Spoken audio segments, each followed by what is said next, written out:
parenting is about time. What do I mean by time?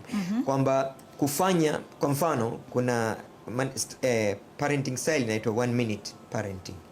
1 minute parenting ni umemwona mtoto wako amefanya vizuri, usingoje pale pale, mwambie leo umenifurahisha sana, what you've done is something that is so good, keep it up.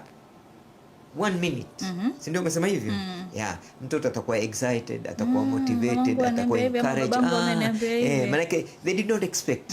Lakini you noticed something. So usingoje udongo ukakauka. Upatilize, bado ile kitu haijatoka kwa akili yake. Na compliment.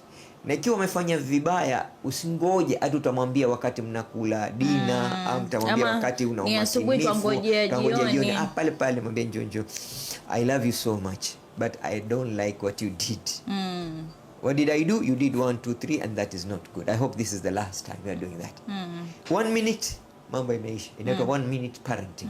Yani usichanganye. Kuna wazazi wengine ungoja mpaka mambo yakawa mengi, kisha ndo anamkalisha mtoto. Wakumbuka siku fulani, kisha anamwambia siku fulani ulifanya kitu fulani. Pengine yule mtoto atasha sahau kama alifanya kile kitu. Kwa hivyo aona kama wamuonea. Yani, mambo yote mambo yote yani siku 10 zishapita, wewe bado wakumbuka kile mtoto alichokifanya.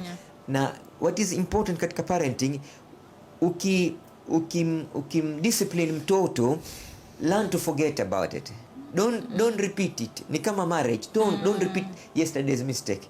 Ikiwa leo watu wamekosana, yani umekumbuka na mwezi uliopita, wakumbuka na mwaka jana, wakumbuka na pale tulipoanza kuoana. Na mtoto usimwambie hivyo. Ukumbuka ulipokuwa class 3 ulifanya hivi, na ukiwa class 4 na jana umfanya hivi, na leo umfanya hivi. Acha kutandika.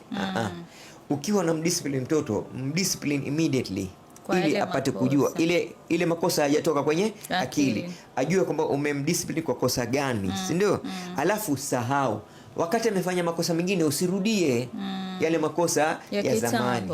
Kwa sababu ile mtoto inamfanya aone kwamba wewe you are keeping record.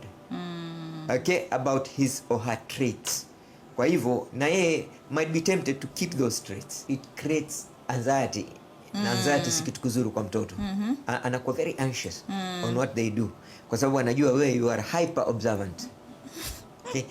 You know, one thing that's beautiful about parenting, insist on seeing good things, not bad things.